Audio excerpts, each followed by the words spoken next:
Okay. So sorry, with our workshops, if we can just whip round and do introductions, just the cameras aren't necessarily going to go, so we might just whip round. If we start with me, if you guys turn that off, and then we'll whip round so anyone's watching or watching later know who's in the room. So Mayor Nigel. Stu Piddington, Councillor. Councillor Michelle Pye. Councillor Gavin Oliver. Councillor. Sorry. Di Hay from Venture Timaru. Nigel Davenport, Chief Executive, Venture Timaru. Tony Howie from Venture Timaru. Lucy Scott, Councillor. Councillor. Sally Parker, Councillor. Alan Booth, Councillor.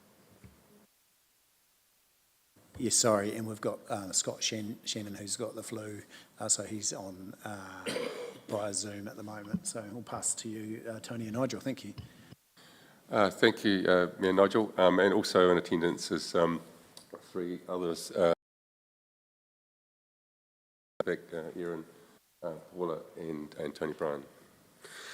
And apologies from Raylene Dejoux. So, yeah, thank you for the invitation to come to this workshop. It's really good to reignite these workshops and discuss the year that's been, and potentially if you wish to talk about the year ahead as well. So I don't really have any more to say than that. It's probably to Nigel and me. Thanks, Tony, and thanks for the opportunity, as Tony said. So yeah, the 2 documents that were attached to your meeting pack were our quarterly report through to the end of June, which is the end of our financial year 23, as well as our audited accounts, and just a small correction to the audited accounts, just around some of the numbering of the notes have been picked up post the auditor signing them off for us as well. So we'll correct those. Just a brief presentation here. It's only a few slides. We again appreciate it's been a very long day, and it still needs to be a long day, I think, for you all moving forward. And obviously our reports and the presentation here it can't and never will sort of encompass all the work that we do. And we certainly appreciate the opportunity to talk to the Mayor, the elected members, part of the SLT with the CE as well, just to provide that further contents and answer queries during the course of the year. So we thank those councillors. Some of you do that on a semi-regular basis, and our door is always open to the rest of you as well to have a catch-up over a coffee and talk through any specific issues or any specific work streams. So just very quickly, the district overview, the 2022-23 year, which is what we hear about. Yes, we've got a strong foundation. Some of you were here last week when Brad Olsen from Infometrics reaffirmed this. We have one of the most diversified economies or territorial authority economies in the country. We've had some great momentum post-COVID. We've got a really engaged industry sector, that diversity, but it also means that we're big enough and small enough we can connect a lot quicker. And we've had a steady economic performance over that period. Other districts and regions are effectively playing a wee bit of catch-up now, which is seen in some of the figures. So the headwinds to business confidence and decision-making really over the 2022-23 year really hit us all in the pocket, to be quite honest. The inflationary pressures, cost of living, rising interest rates, etc. That has impacted on a number of businesses' decision-making, either around looking at the district as a potential new home, or indeed some of those businesses looking to expand, etc. Looming election at the time, tight labour market returning to pre-COVID levels, and the key big one that we spend a lot of our sandpit in is actually those enablers of economic performance and community connectivity around workforce, energy, infrastructure and housing topography. A lack of national strategies has impeded things, I believe, a wee bit, and it's been noted through our economic development fraternity, and very evident in the discussions that we've had with colleagues within the Canterbury Mayoral Forum structure as well. And this season, you know, dairy plays a big part within our local economy. There's 138 million off incomes in the 23-24 as well. The monitoring indicators that we report to within our SOY, 4 goodies, 1 not so good. But having said not so good, we've cumulatively, always put in a nice word I can't get my teeth around, outperformed New Zealand through that 2020 to 2023 period, annualised up to the end of June 23, just slightly behind New Zealand. But you will remember we actually performed really well through that COVID and immediate post-COVID time, well ahead of New Zealand, and there's a bit of a catch-up there. That unemployment, a big challenge. Top's come off it a wee bit in recent times. Visitor spend, consumer spend showing good year-on-year growth, which is good. Yes, some rising costs will play a factor in there, but from the data that we've seen, there's certainly a strong foundation of growth there. And that housing affordability, we're ranked 11 out of 60 territorial authorities in the country for affordable housing. So just to remind you, that's 4.6 median household wage in Timaru. That's a full-time wage for a male between the age of 30 and 40 and a 50% of a female between 30 and 40. I don't make those rules, that's how the economists handle it. And that median wage actually puts us ahead of places like Dunedin, etc. as well. So again, it just shows that diversity in our local economy. Questions on that slide. The visitor spend and consumer spend up on last year, but what is the trend there? Like, are they back to pre-COVID levels, or they've continually been going They're up? continuing to rise. I just wondered if you wanted to add rates affordability to your chart. Rates affordability. So they're above pre-COVID levels, are they? Sorry? Are they above pre-COVID Yes. levels? Are they? Yes. Oh, yeah. Yes. And one other one that's we just want to put in there, just to give you a bit of context, I suppose. Over the last couple of years, we've had specific ED and visitor operational funding from Council. And through that period, with that additional central government funding that we've been able to secure through the likes of the Regional Apprenticeship Initiative, the My Next Move Youth Transition, the funding received through central government for visitor, the economic impact of those 4 new income streams over that period has been close to 19 million to the district. So it just gives you a wee bit of context, I suppose, with a wee bit of, and that obviously is just a very raw calculation against those.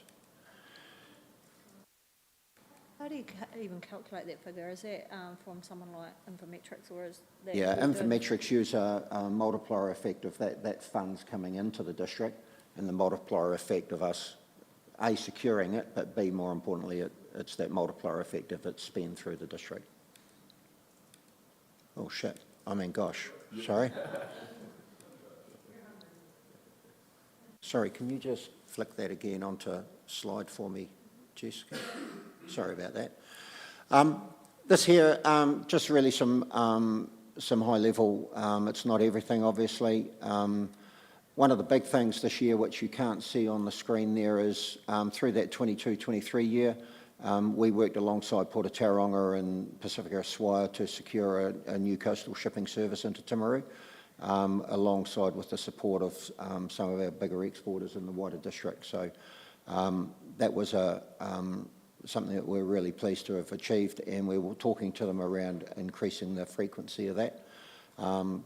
That stronger voice and connection into central government came off the back of that, we called it the Grunt Report, that the Mayor and ourselves put together, which is the bit in the middle around the food and fibre exports, 7.3% of New Zealand's total from about 1% of the population. I'll touch on the cruise ship one there. That's last season.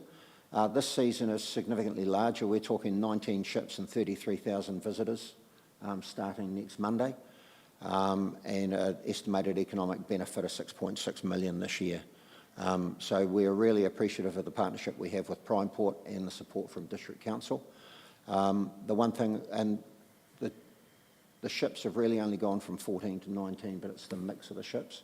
This year there's 16 big ones and 3 are smaller ones, so big we mean big numbers. So yeah, there's some significant logistic challenges which we're up for, but there's a great opportunity for Mayor elected members and TDC staff to actually spend a morning when some of those ships are in and actually tap us on the shoulder. We'll give you a high vis and you can wander the streets and talk to these visitors and welcome them to our district and help them navigate their way around town. So we'd really welcome that I know the Mayor's put his hand up to be a tour guide a couple of times, I think. Yeah, but I think all jokes aside, I think it's really important that as you as leaders of our community actually come in and have a real good look and see what it's all about, and including the wider staff as well. We probably need 4 to 5 additional resources every visit. So if you've got some time, we've sent the schedule's on our website. The schedule came into council post a stakeholder meeting on Friday, and it's really only sort of 9 to 1. Just wondering, what kind of map, or do we have an app for these passengers that come off the ship into Timaru to navigate their way around our town? They don't have an app, they don't want an app, because they don't want to download something every single port that they go to. So we have a hard copy that we give them. So, I mean, arguably there will be a handful of people who might want to look at the Timaru Trails app and go on the street art trail or something like that, or the heritage buildings, but we tend to notice that they don't want to just get another bit of clutter on their phone, plus depends on the Wi-Fi. And so we do a hard copy. Surprised about that, having just spent a month overseas, and every small town I went to, I looked for the app to download and to see what their town had to offer and all that. So I'm quite surprised by that. They do it beforehand. They look beforehand, like at the website and things like that. But no, we were finding, well, this is last season. This season might be different. And as they say within the cruise sector, every ship is different. You get a different lot of customers coming through the door, and they will all be quite different. So we only have an expectation for this season about what they will be like. And come Friday next week, we'll have had 2 visits through it, I can tell you.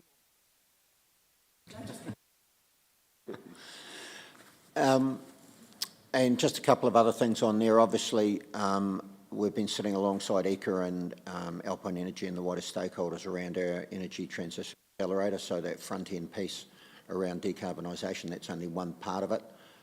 But we're in some interesting discussions with Ministry for the Environment and MPI around utilising this area as a bit of a pilot around some wider circular economy opportunities as well. So, Nigel, just on that point, we had a presentation this morning about the health benefits of cleaner air, and I wondered if that data feeds into that RETA report. I couldn't recall if it had. I found that quite interesting. Actually, it's something that's not considered normally and helps the funding story, I would imagine.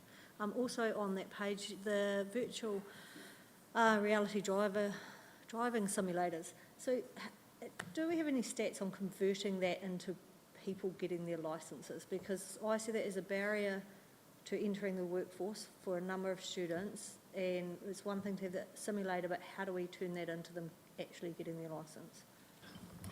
thanks for the question, Councillor Pye. And look, you're exactly right. First of all, can I again pass on a massive thanks to the Timaru District Council. You've been a huge supporter of this project, the first of its kind in New Zealand.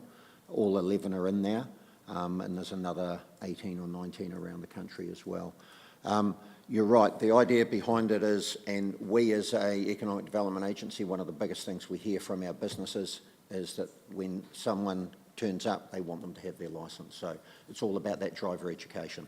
So the data is, these have been rolled out progressively over the last 16 months. So that data over time will be built up, and what we're wanting to see and what we're now, or the developers are now engaging with Waka Kotahi and ACC finally on, is that the monitoring of those students by their national student number as they move through the modules on the simulator, and then being able to match that into those that are actually going for their licence earlier, or as soon as they turn 16, starting that process. So that data collection is happening, and the conversion of that into those that complete the modules.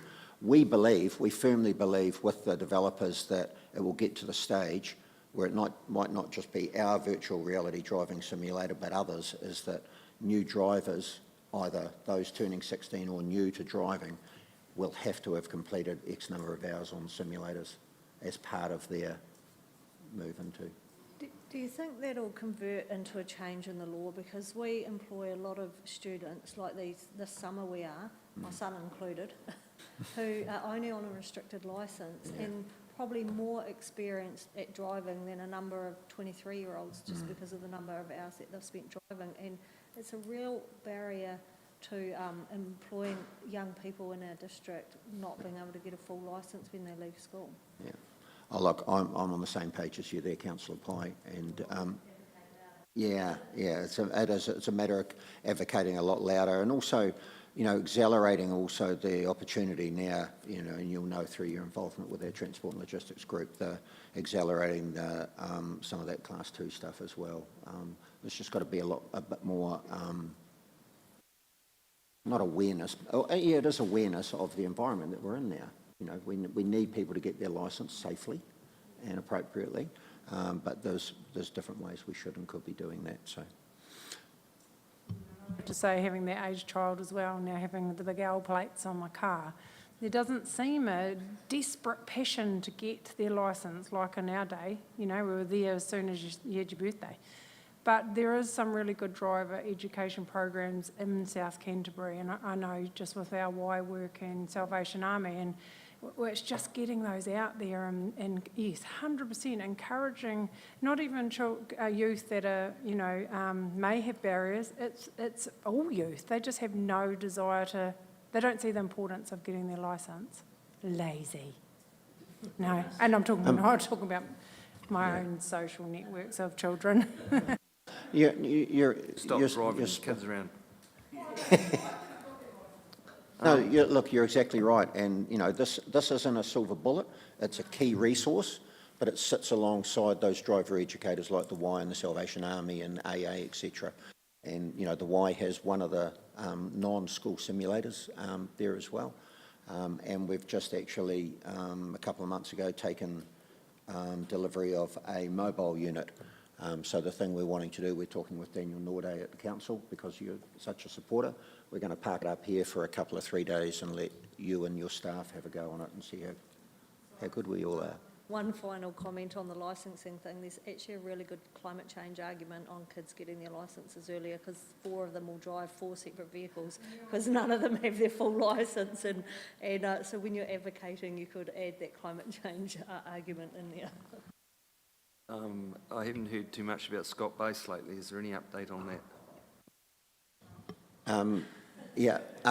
It's a push, pause and reset.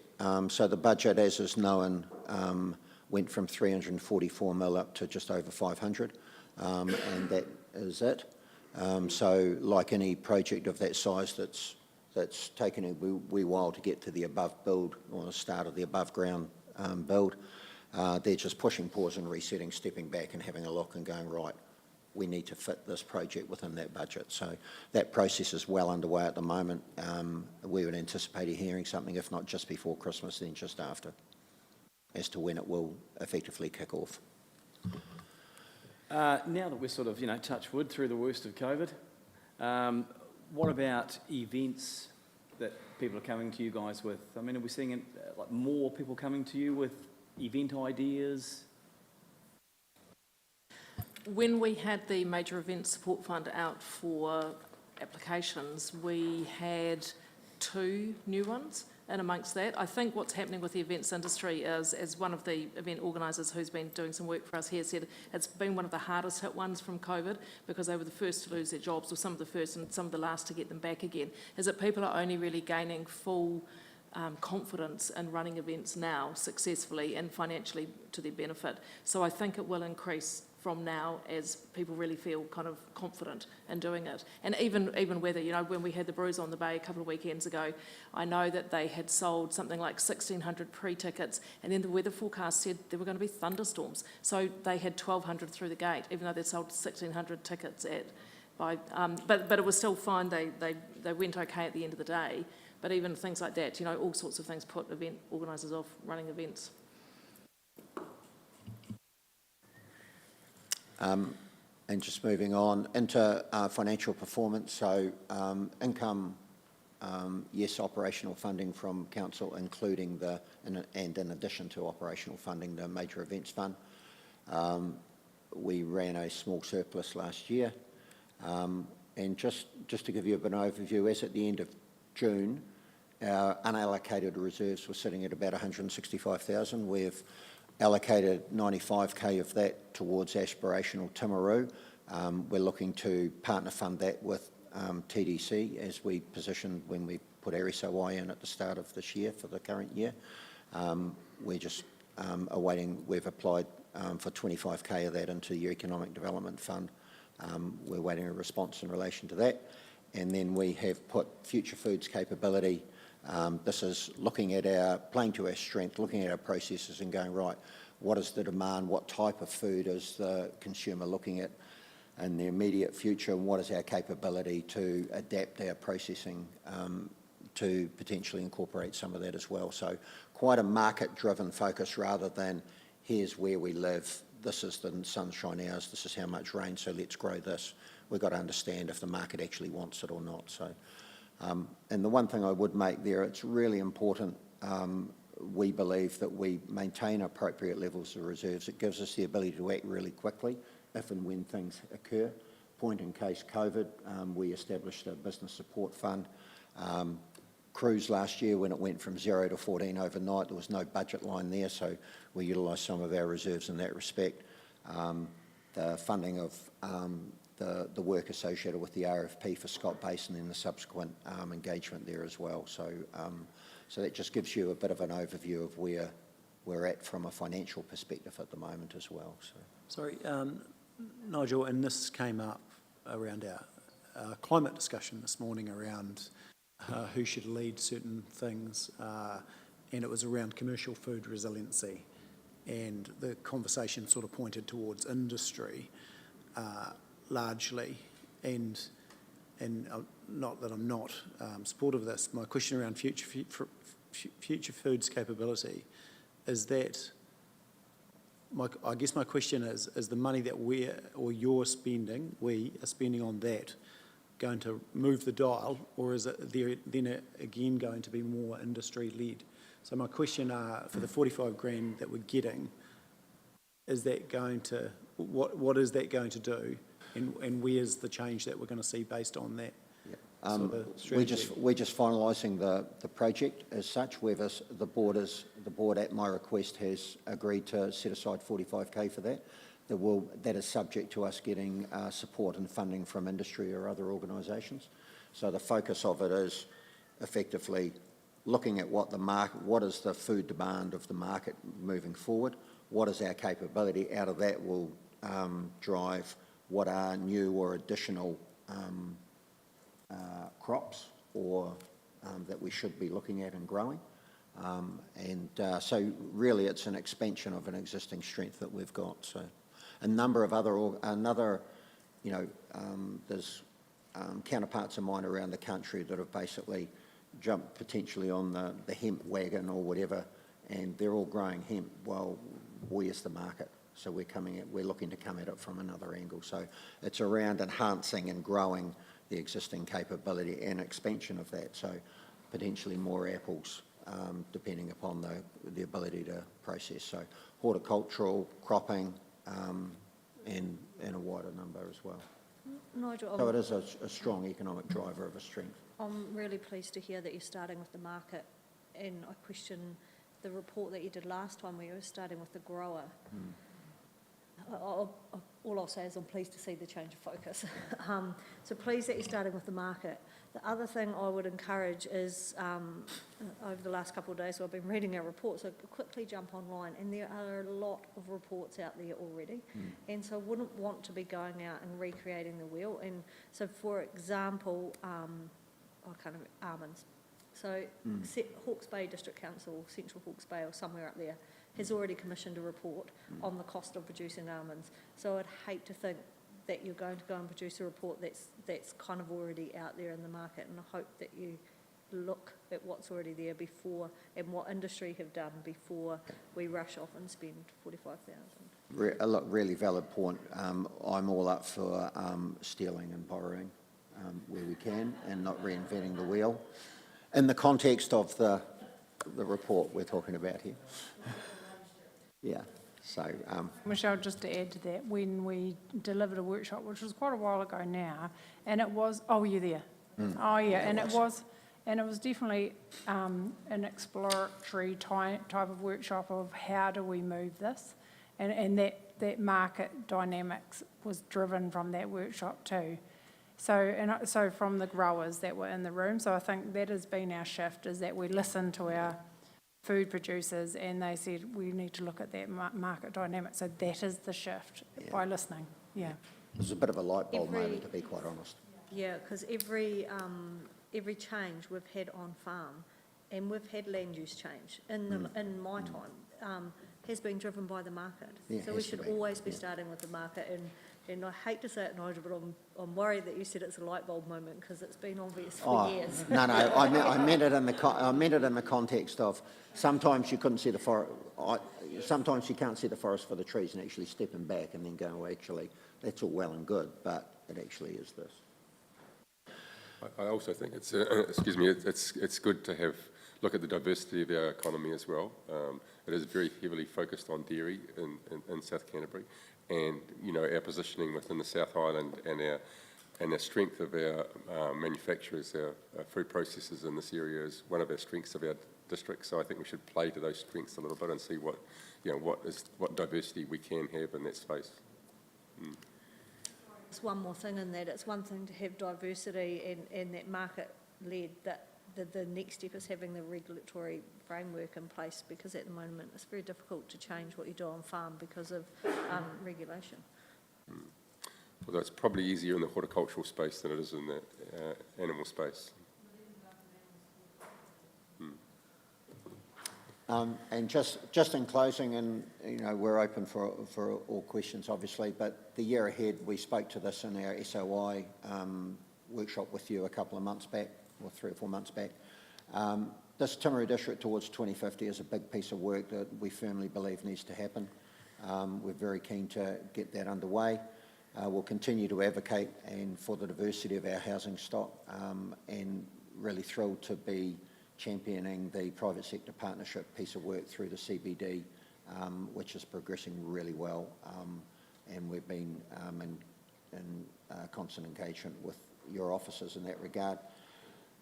And look, realistically, from an economic perspective, those 4 big planks around infrastructure, energy, housing, I was going to put water up there as well, it's certainly in there, and workforce. They really are the focuses around enhancing that. We're working closely now with Alpine Energy and other key stakeholders around what that future energy strategy looks like, and it needs to align regionally and nationally as well. Attraction and retention, and then some of the ones across the bottom there that we've touched on already, innovation, productivity, those sorts of things, where we can actually swing the dial. So that is us. Subject to answering any more questions, I just want to pass on behalf of Di and I and the wider VT team, a massive thanks to TDC for your ongoing support and guidance. And I know we don't necessarily agree on everything all of the time, but that's actually a really good thing, to be quite honest. And I also want to take the opportunity to pass on my personal thanks to Bede. I know he's finishing up in a month's time. Oh, it's not quite a month, he says it's so many hours, he probably knows the exact number. But also thanks for your guidance and support, and all the best in your future endeavours. And yes, that's us. Thank you. So, is there anything that you'd like to do, Nigel, that if budget wasn't an issue, that you would be doing in the economic development space?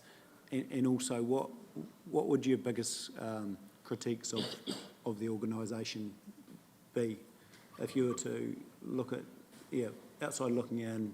Yeah, I think one of the biggest critiques of our organisation is that economic development especially, and I'll talk mainly to that, but economic development over the last sort of 5 to 8 years has followed the central government, the cascading down of the wellbeing pillars, and it's all about people. The hardest thing that we've got is everything we do is all about the people, and the hardest thing is actually saying no.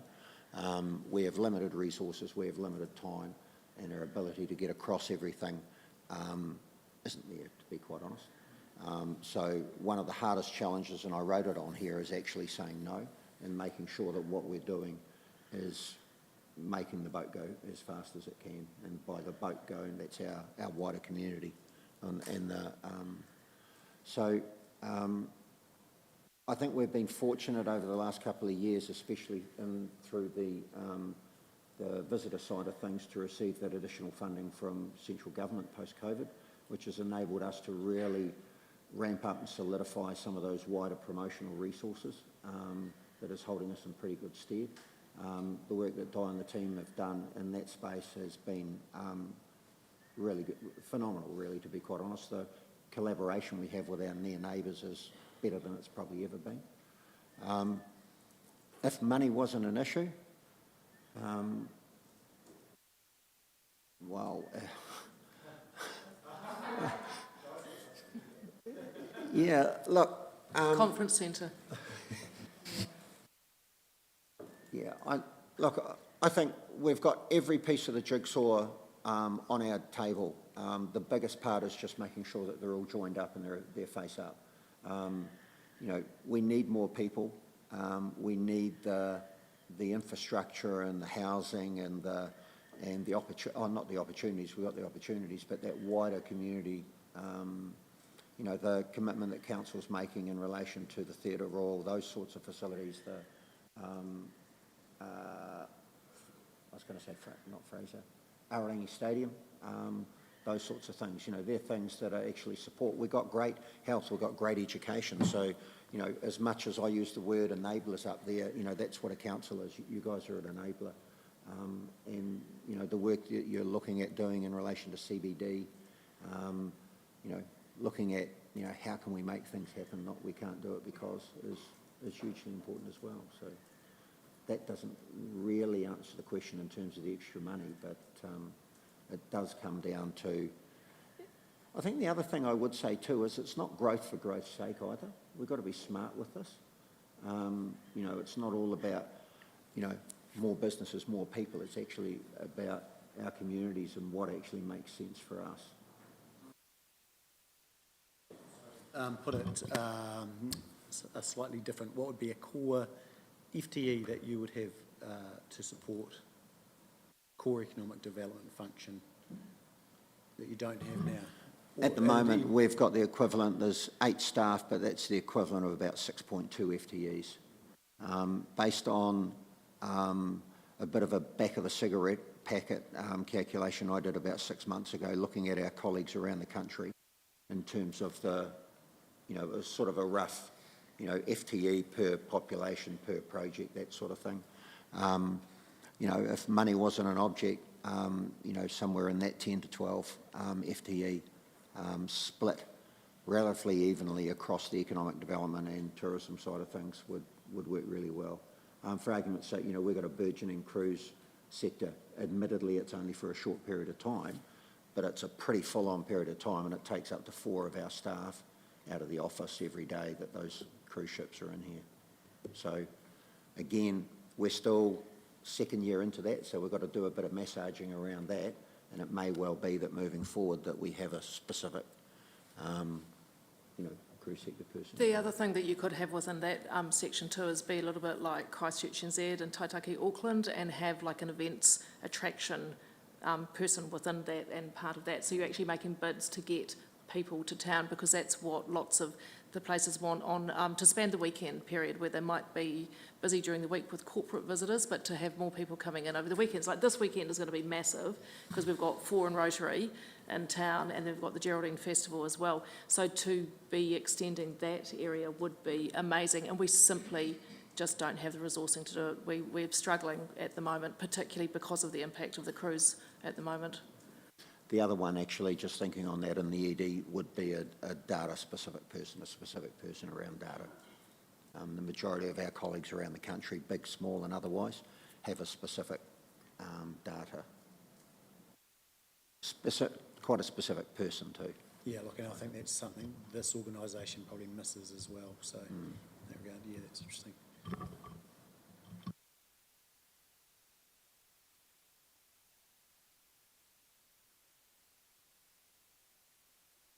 Thank you, everyone.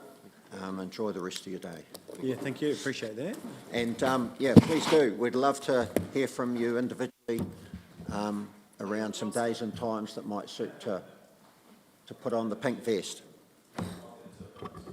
Thank you.